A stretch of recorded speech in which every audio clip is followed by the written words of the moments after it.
નમસ્તે વિદ્યાર્થી મિત્રો, કેમ છો બધા? મજામાં ખરું ને? આજે આપણે ધોરણ 8 વિષય સામાજિક વિજ્ઞાન, જેની અંદર 8મું ચેપ્ટર એના વિશે વાત કરી રહ્યા છીએ.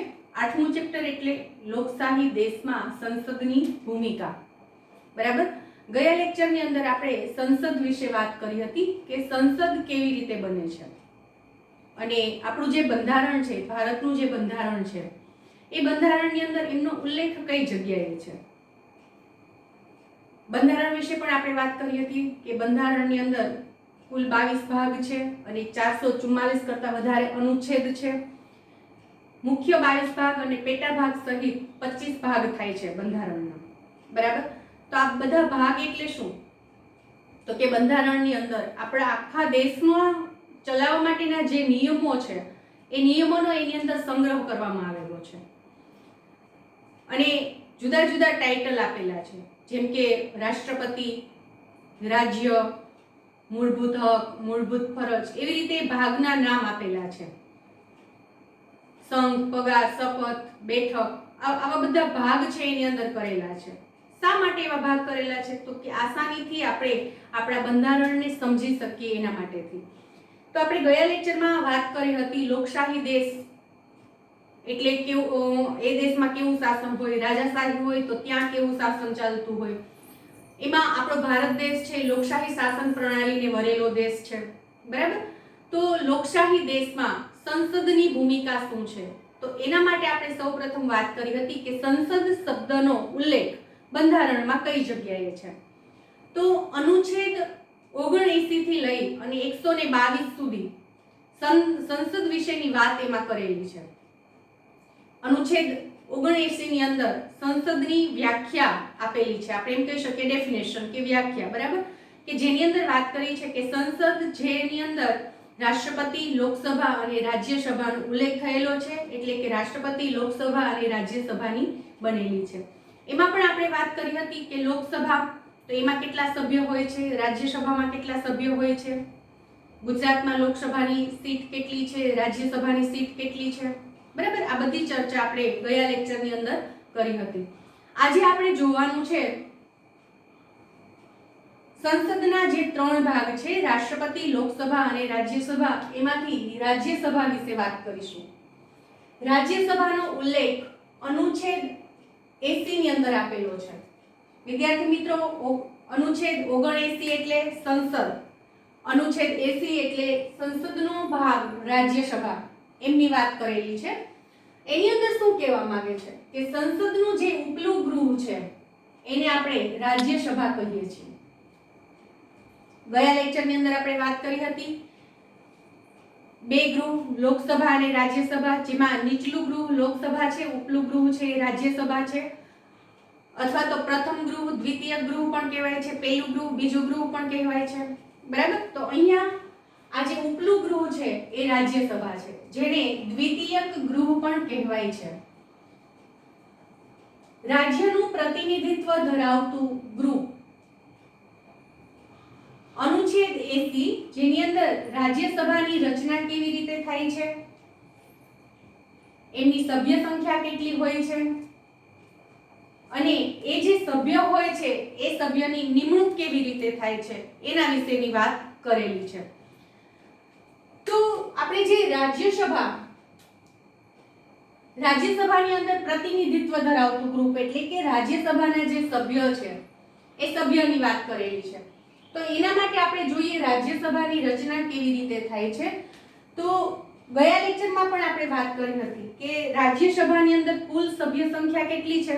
તો કે 250 સભ્ય સંખ્યા છે. આપણા પાઠ્યપુસ્તકની અંદર જે આંકડો આપણને આપેલો છે એ પ્રમાણે આપણે આ માહિતી જોઈએ છીએ. તો 250 સભ્ય સંખ્યા છે.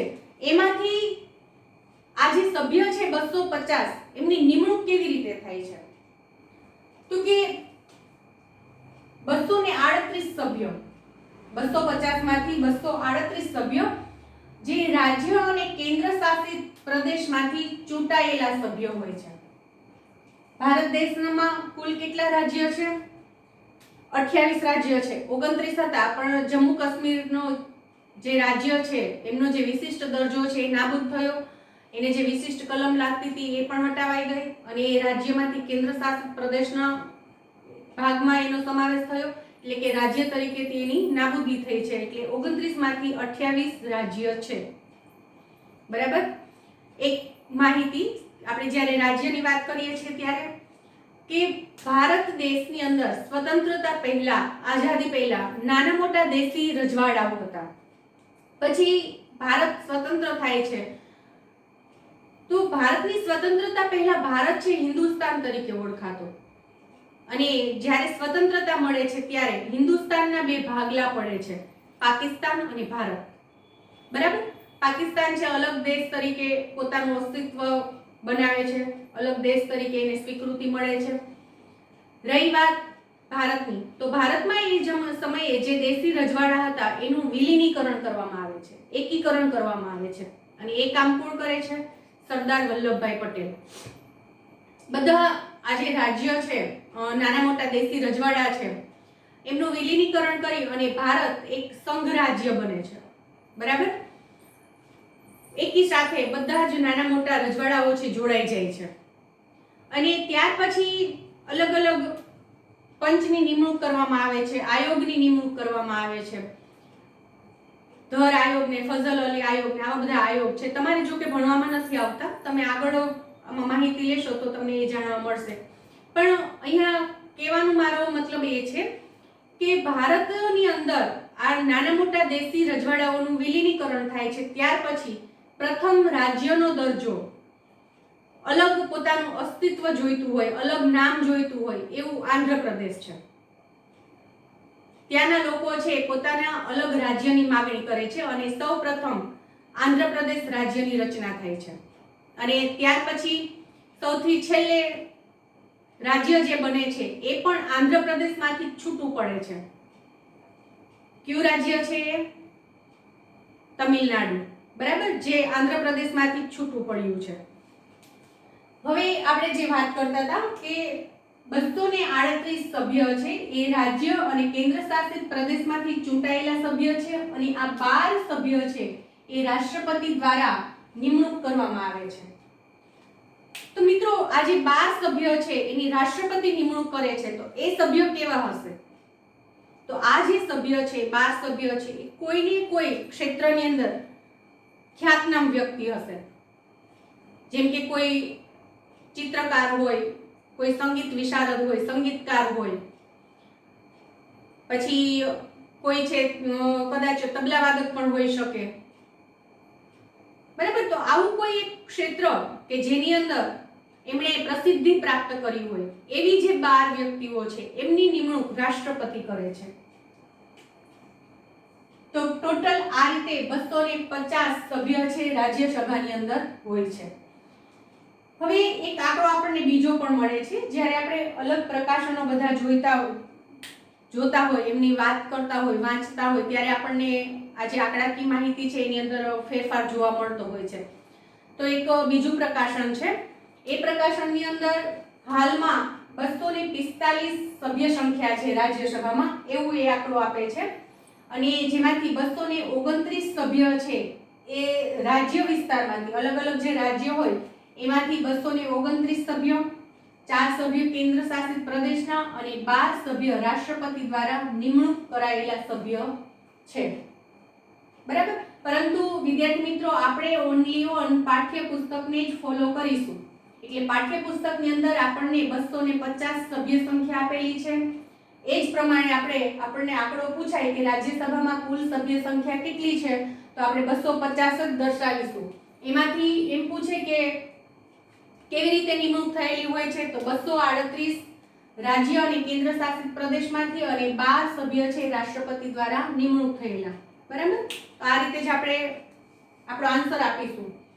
પછી આપણે જોવાનું છે રાજ્યસભાનો કાર્યકાળ. રાજ્યસભાનો સમયગાળો કેટલો હોય છે, એ આ જે સભ્યો એમાં નિમણૂક થયા હોય એ કેટલા સમય સુધી પદ પર રહે છે. તો રાજ્યસભાનો જે કાર્યકાળ છે એની વિગત આપેલી છે અનુચ્છેદ 83 ની અંદર. બરાબર. આપણા બંધારણમાં અનુચ્છેદ 83 માં રાજ્યસભાના જે સભ્ય છે, રાજ્યસભાનો જે કાર્યકાળ છે એમના વિશેની માહિતી આપેલી છે. હવે પહેલું આપણે એ જોવાનું છે કે રાજ્યસભા છે એ કાયમી ગૃહ છે, બરાબર. એનું વિસર્જન ક્યારેય નથી થતું, એટલે કે આખી રાજ્યસભા, આખી જે બોડી આપણે કહીએ છીએ આપણી ભાષામાં, એ બોડી વિખેરાઈ નથી જતી, બરાબર. કાયમી સભ્ય છે, કાયમી ગૃહ છે રાજ્યસભા છે, એટલે કે તેનું ક્યારેય વિસર્જન થતું નથી. પરંતુ એની અંદર જે આ સભ્યો છે એ સભ્યોની નિમણૂક કેવી રીતે થાય છે? કે શું એવું છે કે એક વખત આ જે 250 સભ્યોની નિમણૂક થઈ ગઈ તો જીવન પર્યંત એમનું રહે? ના, એવું નથી મિત્રો. દર 2 વર્ષે 1/3 સભ્ય એમાંથી નિવૃત્ત થાય છે અને સામે એટલા જ નવા સભ્ય ચૂંટાય અને પદ પર આવે છે. ટૂંકમાં એક સભ્યની મુદત 6 વર્ષ છે, એટલે કે રાજ્યસભાનો એક સભ્ય 6 વર્ષ સુધી પદ પર રહે છે. અત્યારે એક્ઝામ્પલ તરીકે 2020 ની સાલ આપણે ચાલે છે, તો માની લો કે 5 સભ્ય નવા એમાં નિમણૂક થાય છે. હકીકતમાં 1/3 સભ્ય એટલે 250 નો ત્રીજો ભાગ એટલા સભ્ય છે 2 વર્ષે નિવૃત્ત થાય ને એટલા સભ્ય છે સાથે ઉમેરાય, એટલે 250 ની સભ્ય સંખ્યા છે જળવાઈ રહે છે. આપણે નાનો આંકડો લઈએ છીએ એક્ઝામ્પલ માટે કે 2020 ની અંદર 5 સભ્ય છે એ નિવૃત્ત થાય છે, તો સામે 2020 માં જ 5 નવા સભ્યો ઉમેરાય, એટલે 5 નીકળ્યા તો 5 સામે આવ્યા તો 250 નો આંકડો જળવાઈ ગયો. આ 5 સભ્યો ક્યારે નિવૃત્ત થશે? 2026 માં આ 5 નિવૃત્ત થશે, નવા 5 ઉમેરાશે, એટલે આંકડો એમનેમ જળવાઈ રહેશે, બરાબર. એટલે કે દર 2 વર્ષે 5 સભ્ય છે એ નિવૃત્ત થાય છે અને 5 સભ્ય ઉમેરાય છે. એ એક્ઝામ્પલ માટે. ટૂંકમાં રાજ્યસભાની અંદર 1/3 સભ્ય નિવૃત્ત થાય અને 1/3 સભ્ય નવા ઉમેરાય, બરાબર. આ મેં તમને જે 5 નો આંકડો આપ્યો છે એક્ઝામ્પલ માટે આપેલો છે. આપણે 250 નો 1/3 ભાગ કરવાનો એટલે આપણને ખબર પડી જાય કે કેટલા સભ્યો 2 વર્ષે નિવૃત્ત થાય ને કેટલા એમાં નવા ઉમેરાય. હવે ત્યાર પછીનો મુદ્દો આવે છે રાજ્યસભાના સભ્યની યોગ્યતા. જો મિત્રો કોઈ પણ ક્ષેત્ર હોય તો એની અંદર એમની લાયકાત હોવી જરૂરી છે. જે તે વ્યક્તિની લાયકાત પ્રમાણે એમને પદ છે મળતું હોય છે. તો અહીંયા રાજ્યસભાના સભ્યની વાત કરવામાં આવે છે, તો રાજ્યસભાના સભ્ય બનવા માટે લાયકાત શું હોવી જોઈએ, યોગ્યતા શું જોઈએ? તો એની અંદર આ જે વિગત આપણને આપી છે અનુચ્છેદ 84 માં એની વિગત આપેલી છે કે રાજ્યસભાનો સભ્ય બનવા માટે જે તે વ્યક્તિ પાસે લાયકાત શું હોવી જોઈએ, એમની યોગ્યતા શું હોવી જોઈએ. એમાં સૌપ્રથમ છે કે એ વ્યક્તિ ભારતનો નાગરિક હોવો જોઈએ. ભારતનો નાગરિક ન હોય તો એ રાજ્યસભાનો સભ્ય બની શકે નહીં. ટૂંકમાં ભારતનું નાગરિકત્વ એમને મળેલું હોવું જોઈએ. તમે 9મા ધોરણમાં ભણશો સામાજિક વિજ્ઞાન, એટલે એની અંદર નાગરિકત્વ શું છે એના વિશે ભણવામાં આવશે, બરાબર. કે ભારતની અંદર કેવું નાગરિકત્વ છે, એકલ નાગરિકત્વ છે કે વધારે છે, એક જ નાગરિકત્વ મળે છે કે એક કરતાં વધારે નાગરિકત્વ મળે છે, પછી કેટલા વર્ષે બહારથી કોઈ આવેલો હોય વ્યક્તિ તો કેટલા વર્ષે એને ભારતનું નાગરિકત્વ પ્રાપ્ત થાય છે, બરાબર. ક્યાં સુધી એને માની લો કે ભારતનું નાગરિકત્વ છે, ભારતમાં જન્મ થયેલો છે અને એ ફોરેન જતો રહે છે, તો એમને શું એ ફોરેનમાં જે તે દેશમાં ગયો હોય તેનું અને ભારતનું બંને દેશનું નાગરિકત્વ મળે છે કે કેમ? આ બધું છે 9મા ધોરણમાં શીખવામાં આવે છે. ટૂંકમાં આપણે અહીંયા વાત કરીએ છીએ કે રાજ્યસભાનો સભ્ય બનવા માટે એક તો તે ભારતનો નાગરિક હોવો જરૂરી છે, તો જે એના માટે એ પદ માટે પોતે એપ્લાય કરી શકે, બરાબર. બીજું છે ઓછામાં ઓછી 30 વર્ષની એમની ઉંમર હોવી જોઈએ. આપણે મત આપવા માટે કેટલા વર્ષે આપણને અધિકાર મળે છે? તો કે 18 વર્ષે આપણને મત આપવાનો અધિકાર મળે છે. અમુક આ જે પોલિટિક્સ છે એની અંદર અમુક વિભાગની અંદર 25 વર્ષે પણ તમે ઇલેક્શનમાં ઊભા રહી શકો છો, પરંતુ રાજ્યસભાની અંદર તમારે સભ્ય બનવું છે તો 30 વર્ષની ઓછામાં ઓછી ઉંમર હોવી આવશ્યક છે. પછી રાજ્યસભાના સભ્ય બનવા માટે કેવી રીતે ચૂંટણી થાય છે એ પણ આપણે આગળ જોશું. બીજું, સંસદ દ્વારા માંગેલ યોગ્યતાનો અભાવ અથવા સંસદ દ્વારા તેને અયોગ્ય ઘોષિત કરેલ ન હોવો જોઈએ. એટલે કે સંસદની અંદર કોણ આવે છે? રાષ્ટ્રપતિ, લોકસભા અને રાજ્યસભા. તો તો સંસદ દ્વારા જે યોગ્યતા માંગેલી છે, જે લાયકાત માંગેલી છે, એ લાયકાત હોવી એમની પાસે જરૂરી છે. એમને અયોગ્ય ઠેરવેલ ન હોવો જોઈએ, તો જ એ રાજ્યસભાના સભ્ય બનવા માટે લાયક ગણાય છે. પછી બંધારણની 3જી અનુસૂચિમાં દર્શાવેલ શપથ લેવો જોઈએ. જો વિદ્યાર્થી મિત્રો, શપથ કોઈ પણ રાજકીય વ્યક્તિ છે જ્યારે ચૂંટાઈને આવે છે ત્યારે એ હોદ્દો ગ્રહણ કરતા પહેલા, ધારણ કરતા પહેલા એમને શપથ લેવડાવવામાં આવે છે. જે શપથની અંદર કયા શબ્દ બોલવાના એક નિશ્ચિત છે કે શપથની અંદર એટલી માહિતી છે, આટલું છે બોલવાનું હોય છે. તો એની જે યાદી છે એ બંધારણની 3જી અનુસૂચિમાં આપેલી છે કે શપથ વખતે એમણે શું પ્રતિજ્ઞા લેવાની હોય છે. જેમ કે એક્ઝામ્પલ તરીકે કહીએ તો આપણે રોજે પ્રેયરની અંદર મળીએ છીએ, બરાબર? આપણું સ્કૂલ છે એ શરૂ થાય છે પ્રાર્થનાથી. પહેલું શેડ્યુલ આપણું પ્રાર્થના, બરાબર? તો પ્રાર્થના પૂરી થાય પછી આપણે બધા પ્રતિજ્ઞા બોલીએ છીએ. ભારત મારો દેશ છે, અમે બધા ભારતીયો છીએ, આવું બધું બોલીએ છીએ, એ પ્રતિજ્ઞા છે, બરાબર? તો એવી જ રીતે અહીંયા આ રાજકીય વ્યક્તિ જે ચૂંટાઈને આવે છે એમણે પોતે જે હોદ્દા માટે એમની નિમણૂક થઈ છે, એ નિમણૂક થાય એ પહેલા એમણે શપથ લેવાની હોય છે, એટલે કે પ્રતિજ્ઞા લેવાની હોય છે. અને એમાં એમને શું બોલવાનું એ નિશ્ચિત થયેલું છે અને એનો ઉલ્લેખ આપણા બંધારણની 3જી અનુસૂચિમાં દર્શાવેલો છે. તો એ શપથ છે એ લેવો જોઈએ, એ પ્રતિજ્ઞા છે લીધેલી હોવી જરૂરી છે. પછી ચૂંટણી લડવી હોય તેનું નામ ઓછામાં ઓછા 10 વિધાનસભ્યો દ્વારા પ્રસ્તાવિત થયેલ હોવું જોઈએ.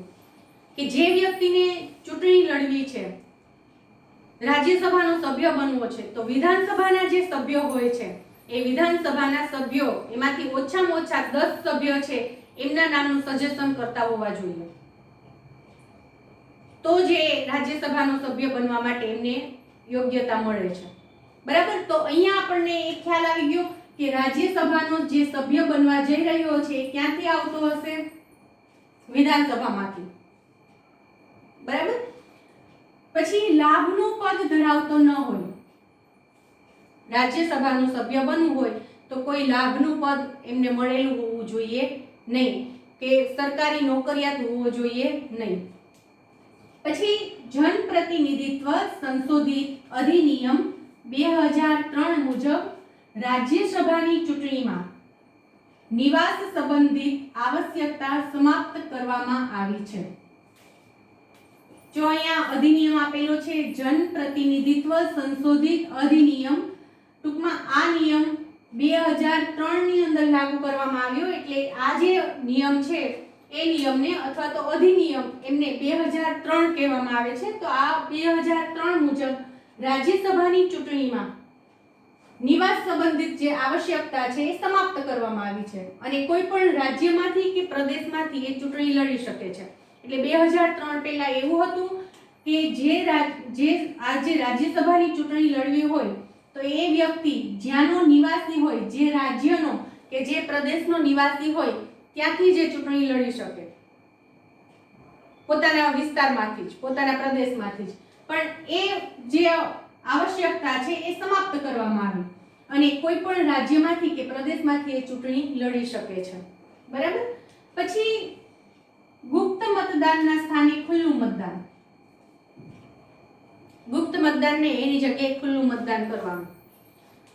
ત્યાર પછીનો ટોપિક છે રાજ્યસભાના સભ્યની ચૂંટણી કેવી રીતે થાય છે, બરાબર? રાજ્યસભાના સભ્યોની ચૂંટણી કેવી રીતે થાય છે?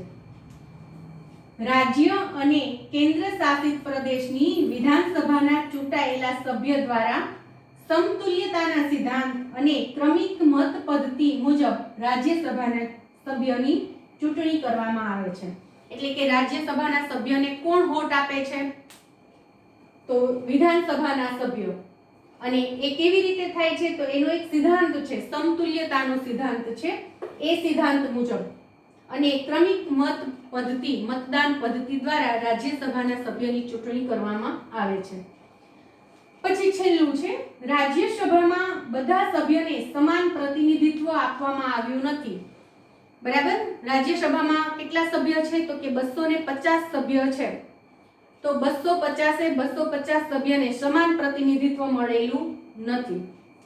પછી છે રાજ્યસભામાં સૌથી વધુ સંખ્યા ઉત્તર પ્રદેશ રાજ્યની છે અને એ છે 31. 250 માંથી સૌથી વધુ સંખ્યા ક્યાંની છે? ઉત્તર પ્રદેશની છે અને એ છે 31 સંખ્યા. બરાબર. તો આ થઈ બધી વિગત આપણા રાજ્યસભાની. તો મિત્રો સંસદની અંદર 3 વિભાગ સંસદ બને છે રાષ્ટ્રપતિથી, રાજ્યસભા અને લોકસભાથી, જેમાં આપણે રાજ્યસભા વિશે આજે માહિતી મેળવી. ફરી એક વખત આપણે જોઈ લઈએ. રાજ્યસભા એમનો ઉલ્લેખ અનુચ્છેદ 80 ની અંદર આપેલો છે. સંસદનું ઉપલું ગૃહ અથવા તો દ્વિતીય ગૃહ કહેવાય છે.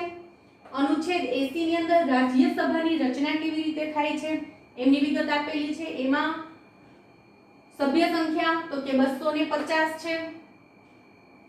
જે તે સભ્યનો કાર્યકાળ કેટલો છે? 6 વર્ષ અને 1/3 સભ્ય 2 વર્ષે નિવૃત્ત થાય છે અને 2 વર્ષે ફરી પાછા જે 1/3 સભ્ય નિવૃત્ત થાય છે અને 1/3 સભ્ય ફરી પાછા ઉમેરાય છે.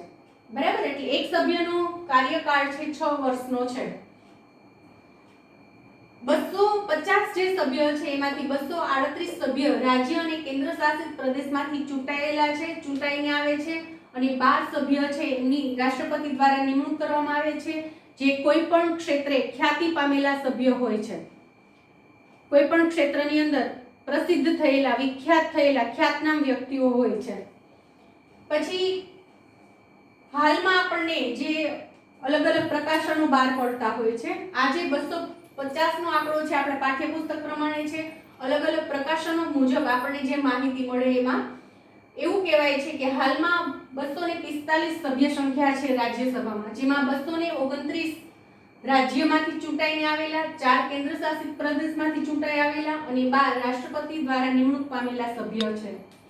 રાજ્યસભાનો કાર્યકાળ જેની વિગત અનુચ્છેદ 83 ની અંદર આપેલી છે એ મુજબ રાજ્યસભા એ કાયમી ગૃહ છે, તેનું ક્યારેય વિસર્જન થતું નથી. જેમાં આપણે આગળ વાત કરી કે 1/3 સભ્ય 2 વર્ષે નિવૃત્ત થાય ને એટલા સભ્ય છે નવા ઉમેરાય છે. રાજ્યસભાના સભ્યની યોગ્યતા જેની વિગત અનુચ્છેદ 84 માં આપી છે. તે ભારતનો નાગરિક હોવો જોઈએ, ઓછામાં ઓછી એમની 30 વર્ષની ઉંમર હોવી જોઈએ, સંસદ દ્વારા માંગેલ યોગ્યતાનો અભાવ અથવા સંસદ દ્વારા તેને અયોગ્ય ઘોષિત કરેલ ન હોવો જોઈએ. એટલે કે જ્યારે આવી રીતે રાજ્યસભાનો સભ્ય હોય કે લોકસભાનો સભ્ય હોય કે પછી રાષ્ટ્રપતિ હોય કે વડાપ્રધાન હોય, તો ખાસ કરીને એક વસ્તુ નોંધનીય છે એમાં કે રાષ્ટ્રદ્રોહનો ગુનો, રાજદ્રોહનો ગુનો કરેલ હોવો જોઈએ નહીં અને એમના પર આવો કોઈ કેસ ચાલતો ન હોવો જોઈએ. બરાબર. પછી બંધારણની 3જી અનુસૂચિમાં દર્શાવેલ શપથ લેવો જોઈએ. આપણા બંધારણની અંદર પ્રતિજ્ઞા આપેલી છે, હોદ્દો ધારણ કરતા પહેલા એ શપથ છે એ લેવો જોઈએ પોતે. ચૂંટણી લડવી હોય તેનું નામ, એટલે કે જે વ્યક્તિને આ રાજ્યસભાનો સભ્ય બનવું છે, ઇલેક્શન લડવું છે, તો તેના ટેકેદાર ઓછામાં ઓછા 10 હોવા જોઈએ. એ પણ ક્યાંથી? વિધાનસભ્યોમાંથી. જે વિધાનસભ્યો છે એમાંથી 10 સભ્યો છે એમના ટેકેદાર હોવા જોઈએ, કે એમનું નામ છે, નામનું સૂચન કરતા હોવા જોઈએ. બીજું, લાભનું પદ ધરાવતો ના હોય. જનપ્રતિનિધિત્વ સંશોધિત અધિનિયમ 2003 મુજબ રાજ્યસભાની ચૂંટણીમાં આજે 2 એમાં મુદ્દા આપેલા છે. નિવાસ સંબંધિત આવશ્યકતા સમાપ્ત કરવામાં આવી છે અને કોઈ પણ રાજ્યમાંથી કે પ્રદેશમાંથી એ સભ્ય છે ચૂંટણી લડી શકે છે અને ગુપ્ત મતદાનના સ્થાને ખુલ્લું મતદાન થાય છે. બરાબર. પછી છે રાજ્યસભાના સભ્યોની ચૂંટણી, જેની અંદર રાજ્ય અને કેન્દ્ર શાસિત પ્રદેશની વિધાનસભાના ચૂંટાયેલા સભ્ય દ્વારા સમતુલ્યતાના સિદ્ધાંત અને ક્રમિક મત પદ્ધતિ મુજબ રાજ્યસભાના સભ્યની ચૂંટણી કરવામાં આવે છે. બરાબર. પછી આપણને 2 નોંધનીય મુદ્દા છે કે રાજ્યસભામાં બધા સભ્યોને સમાન પ્રતિનિધિત્વ આપવામાં આવ્યું નથી. અને બીજો એમાં નોંધનીય મુદ્દો છે કે રાજ્યસભામાં સૌથી વધુ સભ્ય સંખ્યા ઉત્તર પ્રદેશ રાજ્યની છે અને એ છે 31. બરાબર. તો અહીંયા આપણે જે સંસદ છે એ સંસદની અંદરથી રાજ્યસભા વિશે આપણે માહિતી મેળવી. નેક્સ્ટ લેક્ચરમાં આપણે લોકસભા વિશે માહિતી મેળવીશું. તો અહીંયા રાજ્યસભા એ જે આપણો ટોપિક છે એ પૂર્ણ કરીએ છીએ અને નેક્સ્ટ લેક્ચરમાં નવા ટોપિક સાથે આપણે ફરી મળીશું. ત્યાં સુધી થેન્ક યુ.